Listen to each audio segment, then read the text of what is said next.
Здравейте и добре дошли в YouTube каналът ми. Благодаря ви за обратните връзки, които получавам. Благодаря за това, че отделяте от вашето време да следите моят канал, да гледате, да коментирате, да давате обратна връзка, за което много ви благодаря. Това е наистина изключително важно за мен. Благодаря ви за доверието относно вашите лични консултации, за това, че ми доверявате вашата енергия да се докосна до вас самите и до вашата ситуация, в която вие се намирате. Благодаря и на моите ученици за доверието, което ми оказват, и за това, че те ще станат едни прекрасни таролози. Ако искате да изучавате Таро, можете да ми пишете и да се свържете с мен. Под всяко видео оставям линк и телефон за връзка с мен, така че можете да ме намерите в Viber, WhatsApp, Telegram, страничката ми в Facebook. Заповядайте и ще отговоря на всички ваши въпроси. Хората, които се нуждаят от лична консултация, отново може да заповядат.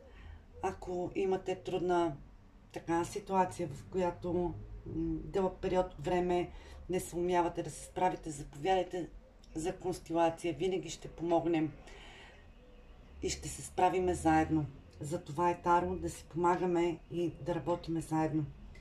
Добре, днешната тема, която съм ви подготвила, тя е изключително кратичка. Какво би искал да ви каже човекът сега в момента? Така че видеята са актуални във всеки един момент, в който ги гледате. Решите да ги гледате, независимо дали е в момента на тяхното пускане или какъвто и период той да е минал. Но вземете само това, което ще резонира на вас и на вашата ситуация.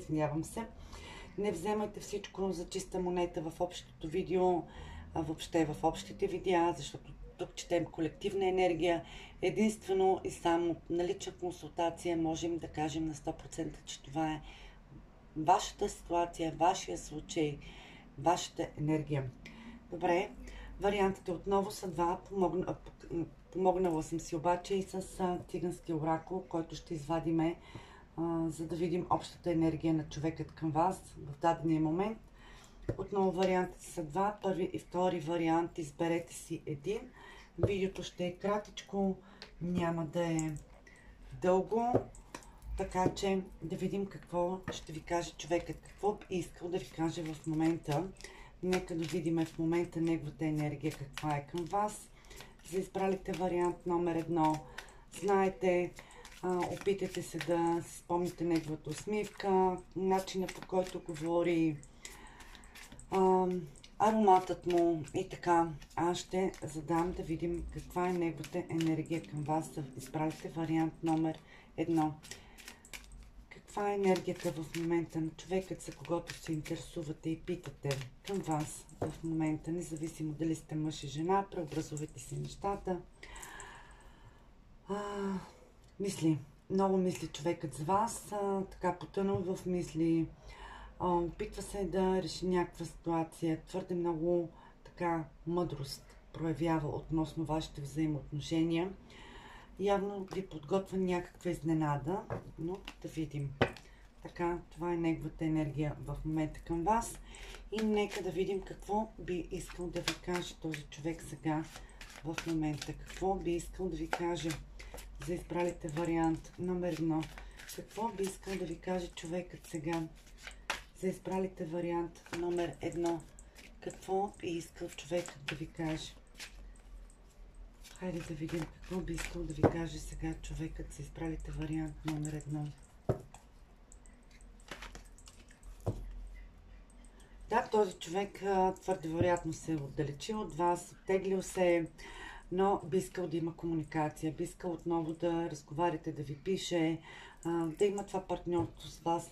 Но като че ли очаква, че вие сте доста студена, доста остра, доста режеща, страхуват се да не му отрежете главата и за това трудно му е да спи, нощно време обмисля ги, ето затова той влиза и тук картата ми говори, че твърде много страхове има, твърде много ги премисля нещата, как и по какъв начин да поднови тази комуникация, ако в момента тя е била прекъсната. Но този човек възнамерява да се върне към вас, защото вие наистина му давате нужното спокойствие, нужната хармония, която има и би искал да получава. Той иска нова възможност да се отвори между вас, да има такава тази страст, която е била между вас, да не се прекъсва вашата комуникация, но се страхува да не му отрежете главата. Какво още би искал човекът да ви каже за избралите вариант номер 1? Какво още би искал да ви каже човекът за избралите вариант номер 1? Какво би искал още да ви кажем? Да, твърде много и твърде дълго време стоите затворени, като че ли има вериги, към които сте се оковали и това наистина го убива. Начина, по който вие се отдалечавате от него, вие се затваряте от него, това наистина го убива. Трудно му е, би направил доста, за да стигне до вас отново, да има комуникация, би направил почти всичко, да не кажа всичко, защото това са хората, които започват да правят нещо, но някакси не го довършват, но твърде вероятно ще се опита по някакъв начин отново да ви омае, така с едни сладки, красиви думи, но се страхуват, че вие ще се затворите. Твърде дълго стоите затворени, твърде дълго така стоите на разстояние един от друг. Вие сте като една недостижима звезда за него. И това наистина му причинява болка и страдание. Какво още би искал да ви каже човекът, за когото си мислите?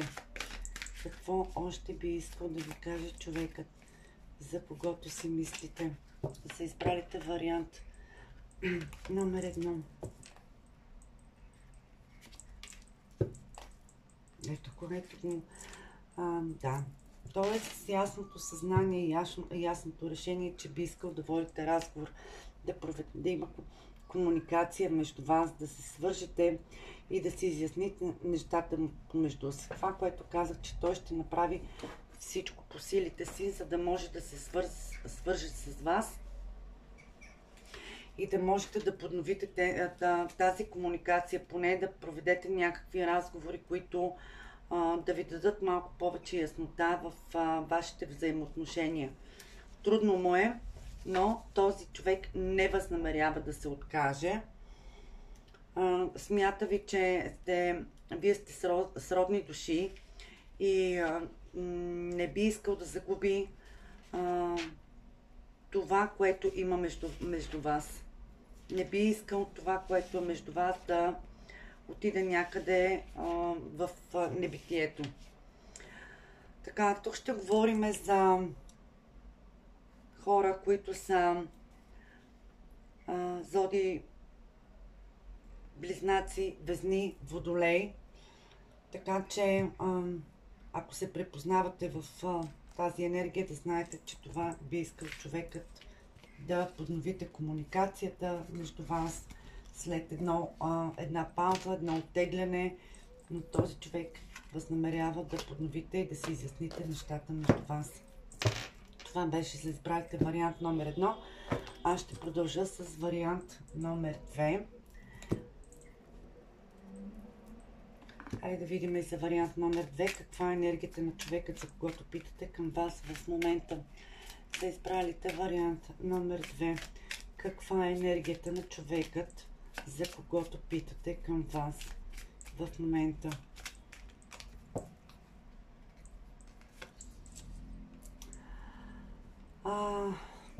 Той смята, че в този момент ще има много така голям успех. Ще бъде подкрепен от висшите сили. Възнамерява да ви пише.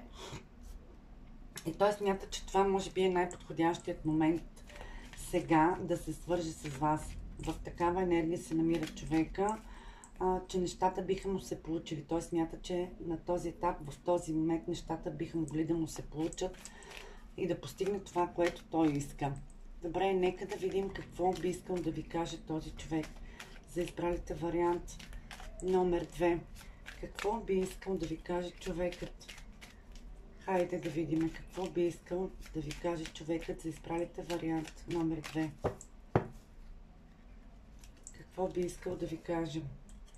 Да, опитва се така да постигне баланс в тези взаимоотношения. Твърде вероятно тук има намесени трети лица, но този човек би искал да ви каже, че той се опитва ще се опита да поддържа баланса между вас. Да, той иска тези взаимоотношения да си ги има, защото той така се чувства добре и не му е угодно, не би искал да направи избор. Към вас той изпитва страст. Тук ще говорим за хора, които са под знака на Овен, Лъв, Стрелец, или хора, които също така са под знаците на Телец, Дева и Козирог. Така че този човек има страст и това би искал да каже, че би искал този шанс, тази страст да продължава между вас, да има. И за това ви казах, той е с енергията, че сега в този период момент е много подходящ той да се чувства добре между вас, във вас, с вас и в тези взаимоотношения.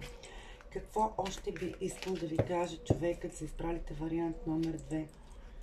Да, ето, вие сте тайната, скритата жена. Така, може би твърде има разстояние между вас, но той би искал това разстояние да скъси. Някак не може един цикъл между вас, той смята този човек, че не може да приключи.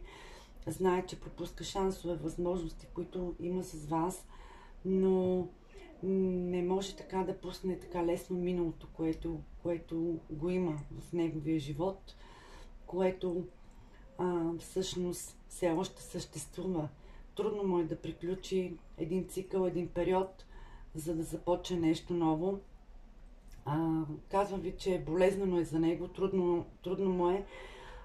Така лесно не приключват хората с миналото. Затова се опитва и да поддържа този баланс в тези взаимоотношения. Има някъде нещо, което трябва да приключи, но все още е много болезнено и много трудно за него.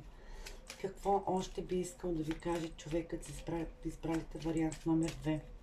Какво още би искал да ви каже човекът, да изправите вариант номер 2?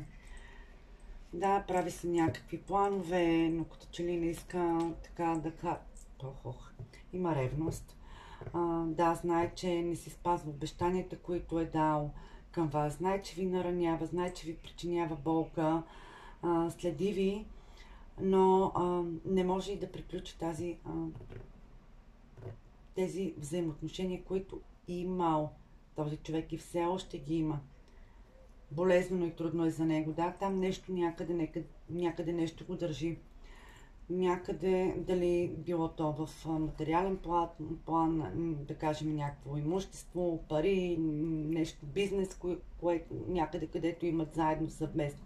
Но човекът не е готов там да приключи. Знае, че ви причинява болка, знае, че ви е трудно, но не може да се раздели с това, което е имал.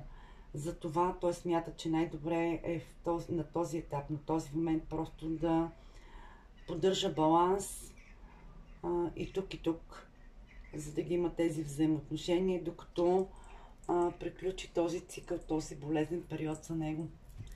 Успех ви желая на вариант номер 2. Дано тази развръзка да бъде по най-така безболезнен начин и за двамата, защото не е лесно както на единия, така и на другия. Пожелавам ви успех и до скоро. Чао, чао!